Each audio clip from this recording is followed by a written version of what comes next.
কার উপর উঠে বসছে? আপনি তাকিয়েছেন কেন? আপনি এখানে কি করেন? মানে আপনি বউসায় যা ট্রেনে কি করতেছেন? আপনার তো বিয়ের আসলে থাকার কথা। কেউ আমার বাঁচানোর জন্য ধন্যবাদ। আপনাকে আমি কি করে বাঁচালাম? মানে পুলিশের কাছ থেকে। পুলিশ?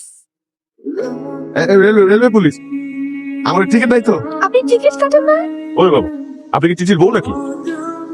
আমি রবিন।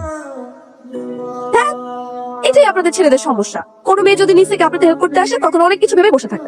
দোষ আমি কাজটা করতে পারি নাই। তো একটা মুরগি পাইছি, কইতে পারো লটারি। এই দানটা মারতে পারলে এক মাস কিছু না করলেও চলবো। তো সুইসাইডটা করতেছেন কেন ভাই? আমি যে মানুষটাকে ভালোবেসে বিয়ে বাড়ি থেকে পালিয়ে চলে আসলাম সেই মানুষটা এখন আমার ফোনই ধরতেছে না। এর মধ্যে নায়কের নায়িকাদেরকে নিয়ে পালাই যায়। আর আমি তো আমার নায়কের জন্য বাড়ি ছেড়ে পালাইছি, আমার নায়কের কোনো খবরই নাই। আপনার বয়ফ্রেন্ডের সাথে শেষ কি কথা হয়েছিল?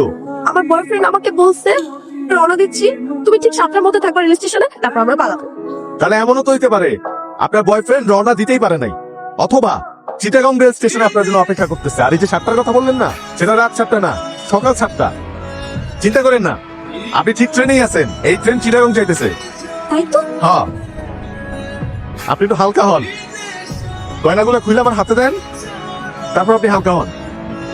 ধ্যাৎ, আপনি না খালি মজা করেন, সরেন তো।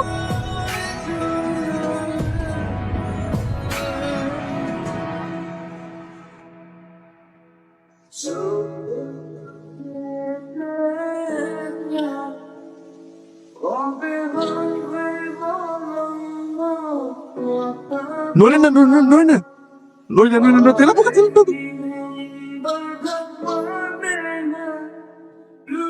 এই যে, উড়াই দিছি। সত্য বোকা। যে চিৎকার দিছেন, তেলা পোকা তো হার্ট অ্যাটাক করে মারা যেত। ও, থ্যাংক ইউ। কেন? এই যে তেলাপোকার হাত থেকে আমাকে বাঁচালেন। আপনি জানেন আমি তেলাপোকা অনেক ভয় পাই, একদম ছোটবেলা থেকে। হ্যাঁ, ঘুমান ঘুমান। তেলাপোকা নিয়ে আমার অনেক কাহিনী আছে। আজকে শুনবো না, আরেকদিন শুনবো না। ঘুমান ঘুমাই। ঘুমান ঘুমান, আর তেলা পোকা নাই, ঘুমান।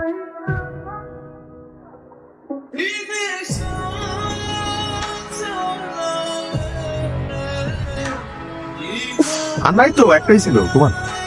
তেলাপোকা যদি আবার আসবে কি আবার? ঘুমদান ঘুমদান।